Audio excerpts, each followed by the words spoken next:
السلام علیکم ورحمۃ اللہ۔ آج ہم اپنے تلک الرسول تیسرے پارے کی آیت نمبر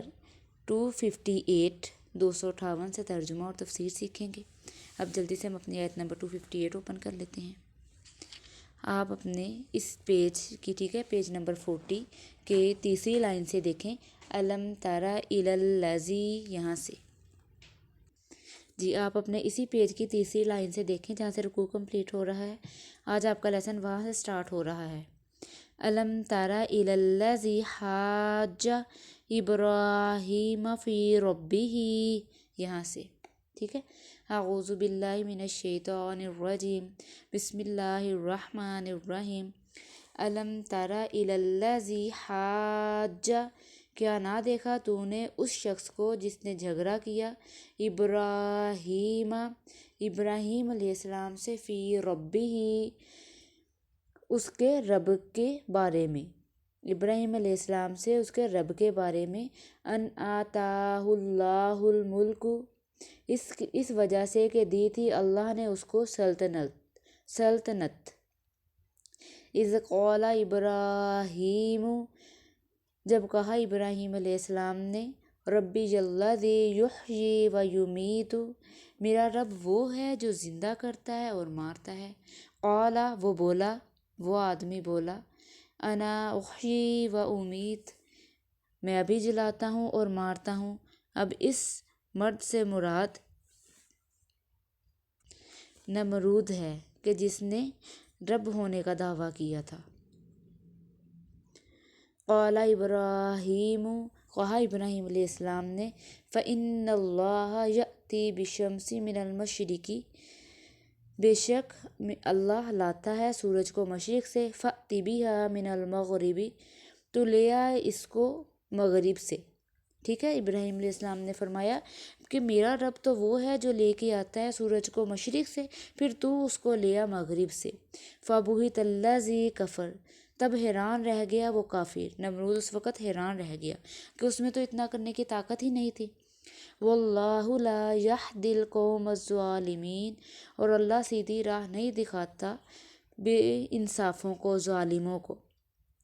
اب اس میں کہا گیا ہے کہ اے مخاطب، الم تارا کہہ کر مخاطب کیا ہے کہ تجھ کو اس شخص کا قصہ، ٹھیک ہے، اللہ پاک نبی کریم صلی اللہ علیہ وآلہ وسلم سے، اپنے پیارے نبی سے مخاطب ہیں، کیا تجھ کو اس شخص کا قصہ تحقیق نہیں ہوا، یعنی نمرود کا، جس نے ابراہیم علیہ السلام سے بحث کیا تھا، مباحثہ کیا تھا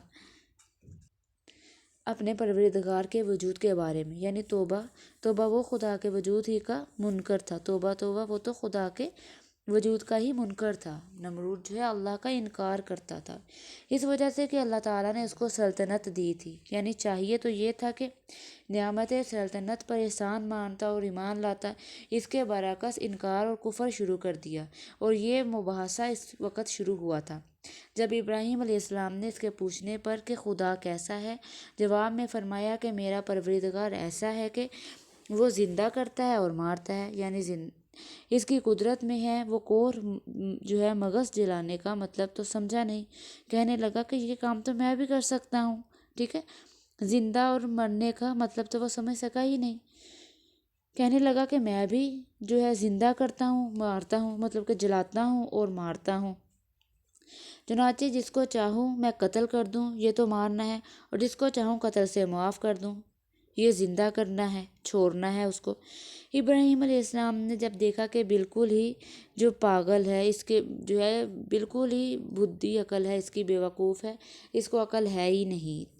کہ اس کو زندہ کرنا اور مارنا سمجھتا ہے، اور اصل تو زندہ وہ ہے جو اللہ پاک موت دے دیتے ہیں، اللہ کی مرضی سے موت آتی ہے، اور زندہ کرنا جو ماں کے پیٹ سے پیدا ہوتا ہے، اور یہ کسی کو سزا دینے سے، مارنے سے جو ہے زندہ کرنا کہتا ہے، اور کسی کو سزا نہ دینا، ویسے ہی چھوڑ دینے کو زندہ کرنا کہتا ہے۔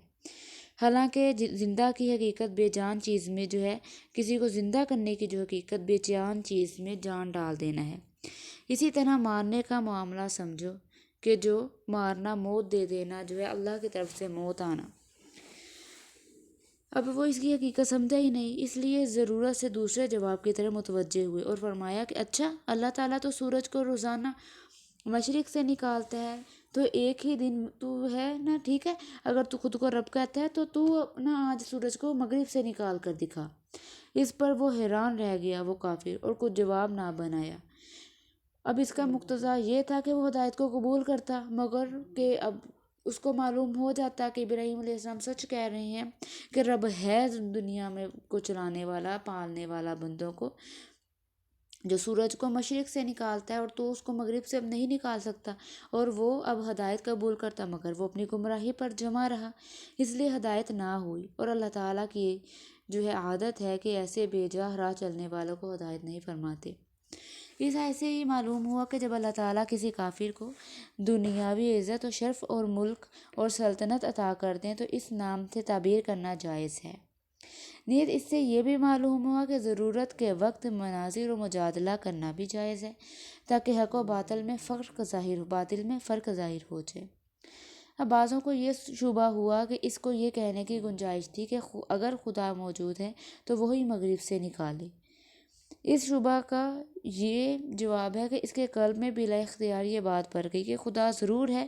اور یہ مشرق سے نکالنا اس کا فعل ہے، اور وہ مغرب سے بھی نکال سکتا ہے، اور یہ شخص پیغمبر ہے، اس کے کہنے سے ضرور ایسا ہوگا، اور ایسا ہونے سے انقلاب عظیم عالم میں پیدا ہوگا،